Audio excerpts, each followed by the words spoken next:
السلام علیکم ناظرین، آپ کا ہوسٹ فیصل ادریس بٹ آپ کی خدمت میں حاضر خدمت ہے۔ ناظرین، میرا ریڈ بٹن دبا کے چینل سبسکرائب کر لیں اور بیل آئیکن کو دبا لیں تاکہ میرا تمام پروگرام آپ کے پاس بر وقت پہنچ سکے۔ ناظرین، میں آج اپنے پروگرام میں ادھر ادھر کی باتیں کرنے کی بجائے 3 بڑے اہم ایشوز پہ، نیشنل ایشوز پہ بات کروں گا کہ پہلا ایشو یہ ہوگا کہ فوج اور عمران خان میں فاصلے ہیں یا نہیں ہیں، اور دوسرا ایشو یہ ہوگا کہ آڈیو ویڈیو لیکس کے پیچھے کون ہے اور بدنام کون ہو رہا ہے۔ تیسرا ایشو میرا یہ ہوگا کہ ابھی تک کی صورتحال کے مطابق، ابھی تک جتنا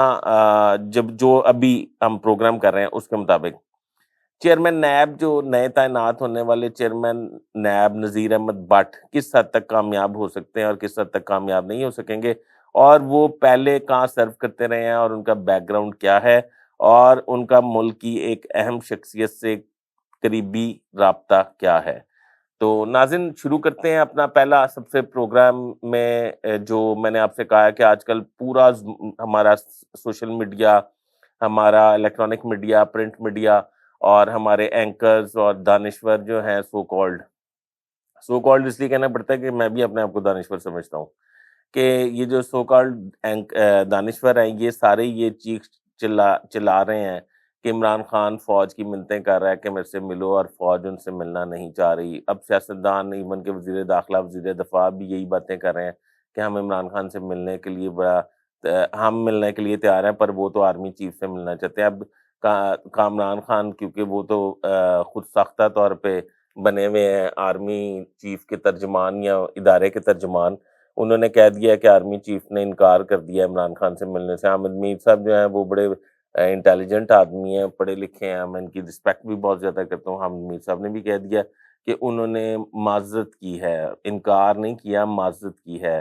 مطلب سارے ملتے جلتے۔ یہ ایک ویو چل رہی ہے کہ یہ تاثر دیا جائے کہ عمران خان سے فوج نالاں ہے، حالانکہ میں سمجھتا ہوں کہ ایسا نہیں ہے۔ عمران خان سے فوج نالاں بالکل نہیں ہے۔ عمران خان کے اسٹیبلشمنٹ سے پراپر رابطے ہیں۔ عمران خان کے پہلے تو اسٹیبلشمنٹ کو سمجھ لیں، پہلے ہمارے ملک میں یہ تاثر جا رہا ہے کہ صرف فوج کو اسٹیبلشمنٹ کہا جا رہا ہے، اس طرح نہیں ہے۔ ہمارے ملک میں فوج، عدلیہ، ادارے، election commission, like bureaucracy, like media, یہ سارے مل جل کے پولیٹیشین، سینٹ، پولیٹیشین، ڈپلومیٹس،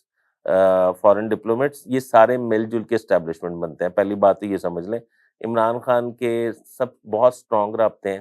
یہ پی ایم ایل این یہ کوشش کر رہی ہے تاثر دینے کی کہ عمران خان کے اسٹیبلشمنٹ سے رابطے نہیں ہیں۔ عمران خان کے جتنے انٹرنیشنل اسٹیبلشمنٹ اور پاکستانی اسٹیبلشمنٹ سے رابطے ہیں، میرا خیال شاید کسی بھی پولیٹیشین کے نہ ہو۔ آصف علی زرداری صاحب کے بھی نیشنل لیول پہ رابطے ضرور ہیں، فضل الرحمان صاحب کے نیشنل لیول پہ رابطے ہیں، نواز شریف صاحب جو ہیں وہ آج تک تڑپ رہے ہیں ادھر بیٹھ کے لنڈن کے، وہ پاکستان تشریف لے آئے، اپنے بھائی کی حکومت ہے ان کی، وزیر اعظم میاں شہباز شریف ہیں وہ، اور انہیں ابھی کلیئرنس نہیں مل رہی پاکستان آنے کے لیے، اور نہ ہی کوئی کیس ختم کروانے کے والے سے کوئی بات چیت جاری ہے۔ اب میں آپ کو یہ بھی بات بتانے جا رہا ہوں کہ اسحاق ڈار کو کس شرط پہ بھجوایا گیا تھا پاکستان۔ اسحاق ڈار نے آ کے اکانومی سیدھی کرنی تھی، تو اس کے بعد نواز شریف نے پاکستان لینڈ ہونا تھا، ان کے ایک ایک کر کے سارے کیس ختم ہونے تھے، اور انہوں نے انتخابی مہم کا آغاز کر دینا تھا، اور پھر الیکشن کا تبل بچ جانا تھا۔ ابھی ایسا نہیں ہوا۔ اسحاق ڈار نے آ کے اپنی اکانومی تو سیدھی کر لی اور پاکستان کی اکانومی کا بیڑا غرق کر دیا، ڈالر اسمان سے باتیں کرنے لگ گیا۔ اسحاق ڈار نے اپنی چیزیں ساری سمیٹی، میں نے آپ کو پہلے بھی اپنے ویلاگ میں بتایا تھا کہ 50 کروڑ نیب نے فریز کیے ہوئے تھے ان کے، وہ بھی واپس لے لیے۔ گھر ان کا نیب کے قبضے میں تھا کیونکہ یہ بھاگے جو ہوئے تھے، اشتہاری تھے، تو وہ گھر بھی قبضے میں تھا، وہ بھی واپس لے لیا۔ اس کے علاوہ سینیٹر بھی بن گئے، وزیر بھی بن گئے، مراد بھی لے رہے ہیں، سرکاری گھروں میں بھی رہ رہے ہیں، پروٹوکول بھی انجوائے کر رہے ہیں، تنخواہیں بھی لے رہے ہیں، اور اپنے بیٹے کی اور اپنی اکانومی بھی سیدھی کر رہے ہیں۔ اب دوسری بات یہ ہے کہ اسحاق ڈار اس میں ناکام ہو گئے۔ اب اسٹیبلشمنٹ سے جب بھی رابطہ کرتے ہیں، جب بھی مریم نواز یا نواز شریف ان سے رابطہ کرتے ہیں کہ ہم نے حکومت سنبھال کے اپنا وعدہ پورا کیا، اب آپ بھی اپنا وعدہ پورا کریں، تو وہ یہ کہتے ہیں کہ عمران خان کی پاپولیرٹی بہت زیادہ ہے۔ ابھی حالیہ سروے جو آیا، آپ کو پتا ہے اس کی پاپولیرٹی کتنی ہے؟ اس کی پاپولیرٹی جو ہے وہ 64% پہ کھڑی ہے، اور نواز شریف کی 36 پہ کھڑی ہے، آئی تھنک 61 پہ شاید عمران خان کی جو پاپولیرٹی ہے وہ 61 پہ کھڑی ہے، نواز شریف کی 36 پہ کھڑی ہے، 34 پہ مریم نواز کی کھڑی ہے، آصف علی زرداری کی بھی آئی تھنک سو 34 35 پہ کھڑی ہے، اور بلاول بھٹو کی بھی 33 32 پہ کھڑی ہے، اور جو ہمارے ملک کے مایہ ناز وزیر اعظم میاں شہباز شریف صاحب ہیں، ان کی پاپولیرٹی کا گراف جو ہے وہ 32 پہ ہے، یعنی کہ وہ سب سے نیچے ان کی پاپولیرٹی ہے۔ فضل الرحمان صاحب پہ کیا ہی بات کرنی ہے، آپ کو پتہ ہے فضل الرحمان صاحب خیبر پختونخوا کے حوالے سے کیا کیا گل کھلا رہے ہیں، اور وہاں پہ انہوں نے اپنے غلام علی جو گورنر ہے ان کے ذریعے وہ کیا کام کرنے کی کوشش کر رہے ہیں۔ ادھر اس وقت ایسے کام ہو رہے ہیں کہ لوگ جو ہیں وہ پی ٹی آئی کی حکومت کو یاد کر رہے ہیں، وہ سوچ رہے ہیں کہ پی ٹی آئی کی، حالانکہ پی ٹی آئی کی حکومت میں بھی بڑی کرپشن تھی، وہ سوچ رہے ہیں کہ پی ٹی آئی کی حکومت دوبارہ آ جائے تو وہ زیادہ بہتر ہے۔ میرے خیال یہ اس نگران حکومت سے وہ کٹ پتلی وزیر اعلیٰ بنے ہوئے ہیں، اعظم خان سابق بیوروکریٹ، وہ اصل میں شریف آدمی ہے، ان کو چاروں طرف سے زچ کیا جا رہا ہے، D P O D C commissioner لگانے کے لیے زچ کیا جا رہا ہے، جو کہ وہ وزیر اعلیٰ بھی نہیں کر پا رہے۔ بہرحال ہم اپنے ٹاپک سے ہٹ رہے ہیں۔ میں نے یہ بتانا تھا کہ عمران خان اور نواز شریف کی ابھی جو ہے عمران خان کی نہ صرف فورن ڈپلومیٹ سے بھی رابطے ہیں، وہ فواد چودھری کے ذریعے، شاہ محمود قریشی کے ذریعے، شیریں مزاری کے ذریعے ان سے رابطوں میں ہیں، وہ فوج سے بھی رابطے میں ہیں، وہ میڈیا سے بھی رابطے میں ہیں، وہ عدلیہ سے بھی رابطے میں ہیں، وہ ہر کسی سے، مطلب عدلیہ کے جو ایک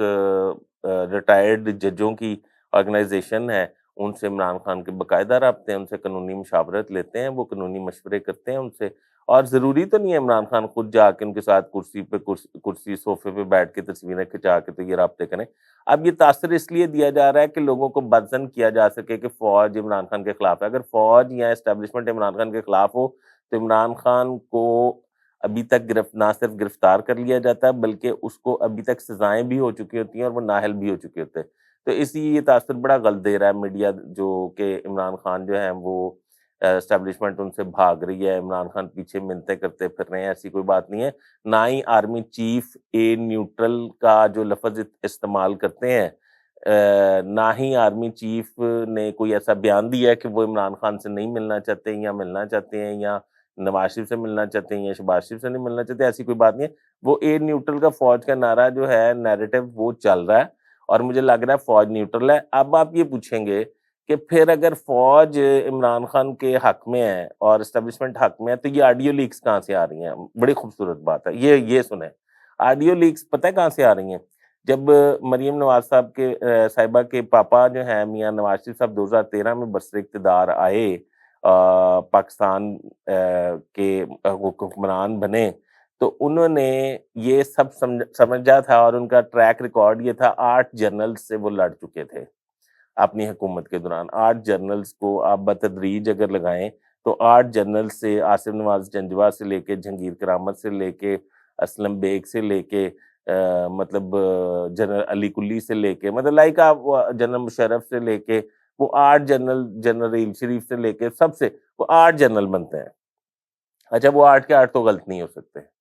ٹھیک ہے نا؟ وہ انہوں نے ملک کے دفاع کی اور ملک کی حفاظت کی اوتھ لیا ہوتا ہے۔ 8 کے 8 تو نہیں، ایک آدھا شاید غلط ہو سکتا ہے، 8 کے 8 نہیں ہو سکتے۔ اچھا، بہرحال میں ابھی ٹاپک سے نہ ہٹ جاؤں، وہ 8 جنرل سے لڑ چکے تھے، انہوں نے سوچا کہ میری جو اسٹرینتھ ایسی ہے کہ آئی ایس آئی جو ہے وہ، میں اس کا سپریم کمانڈر تو ہوں، میں اس کا مطلب، وہ مجھے رپورٹ تو کرتی ہے پر وہ اپنے چیف کی مرضی کے بغیر تو مجھے رپورٹ نہیں کرے گی۔ انہوں نے 200 کروڑ روپیہ دیا آئی بی کے لیے، آئی بی کو اسٹرینتھن کرنے کے لیے۔ یہ بات اگلے پروگرام میں بتاؤں گا کہ اب اس وقت آئی بی کا سربراہ کون تھا، کتنے پیسے کہاں پہ خرچ ہوئے، یہ ساری آڈیو ویڈیو لیکس جو ہیں وہاں سے آ رہی ہیں۔ یہ اگلے پروگرام میں بتاؤں گا کیونکہ یہ بڑی ایکسکلوسیو، میں سمجھتا ہوں اس پہ پورا ایک پروگرام ہونا چاہیے۔ اچھا، اس کے علاوہ اب رہ گئے چیئرمین نیب۔ چیئرمین نیب کا بڑا احسن اقدام ہے، بڑا اچھا فیصلہ ہے نذیر احمد بٹ کے آنے سے میرے خیال میں شفافیت میں نہ صرف اضافہ ہوگا بلکہ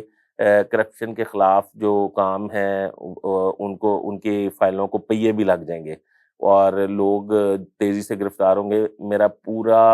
نقطہ نظر اس بات پہ ہے کہ اس میں یہ بالکل نہیں کہہ رہا کہ عمران خان گرفتار ہوں گے یا فوج یا اپوزیشن گرفتار ہوگی. جس نے بھی کرپشن کی وہ گرفتار ہوں گے. ہمارے آرمی چیف جو ہیں سید عاصم منیر، ان کے یہ نذیر احمد بٹ کمپنی کمانڈر رہ چکے ہیں، یہ امریکہ میں اتاشی بھی رہ چکے ہیں. یہ جو ہے مختلف جگہوں پہ، میں اپنے پچھلے پروگرام میں بھی آپ کو بتا چکا ہوں کہ بڑی خدمات انجام دے چکے ہیں جنرل نذیر احمد بٹ، اور ان سے بڑی امیدیں وابستہ ہیں. اب سولین کے ناکامی کے بعد اور ججز کی ناکامی کے بعد ایک فوج کا سربراہ لگایا گیا. پہلے بھی فوج کے سربراہ نے ہی یہ نیب بنایا تھا، اور فوج کے جنرلز نے ہی اس میں اچھا عملی طور پہ اقدامات کیے تھے، جس میں کروڑوں اربوں روپے کی ریکوریز ہوئی تھیں. باقی تو ججز تو خود لوٹ مار کرتے رہے، اور سولین بیٹھ کے بھی لوٹ مار کرتے رہے، ان کو بھی کوئی پوچھنے والا نہیں تھا. اب میرا خیال ہے کافی عرصے کے بعد یہ بڑا اچھا فیصلہ ہوا ہے. اور دوسرا یہ ہے کہ میں آپ کو پھر ایک دفعہ بتانا چاہتا ہوں، آپ کو پتہ ہے آرمی چیف ملے ہیں ٹاپ بزنس مین کمیونٹی سے، وہ معیشت کے والے سے، اس میں شہباز شریف صاحب اور اسحاق ڈار صاحب نے ان کی ریکویسٹ کی ہے کہ ساڈی تے گل مانتے نہیں، ساڈی گل تے مطلب ان کا مطلب یہ ہے کہ ہماری تو کوئی ورتھ نہیں ہے، تو آپ ذرا انہیں گارنٹی دیں کہ ہمارے ملک سے پیسہ نہ نکالیں اور پیسہ انویسٹ کریں، تاکہ معیشت جو ہے وہ زیادہ سے زیادہ بہتر ہو سکے. ناظرین، یہ تمام خبروں کے ساتھ اپنے ہوسٹ فیصل ادریس بٹ کو اجازت دیجیے. میرا چینل سبسکرائب کر لیں اور بیل آئیکن کو دبا لیں، اور میں دوبارہ نئے نوٹیفیکیشن کے ساتھ، نئے پروگرام کے ساتھ اور نئی انفارمیشن کے ساتھ آپ کے پاس حاضر ہوں گا. آپ نے اس میں کمنٹ ضرور کرنا ہے کہ میرا پروگرام آپ کو پسند آیا، یا انفارمیشن ٹھیک تھی، یا آئندہ کے بعد جو میں انفارمیشن آپ سے شیئر کروں تو اس کا لیول کیا ہونا چاہیے. شکریہ. خدا حافظ.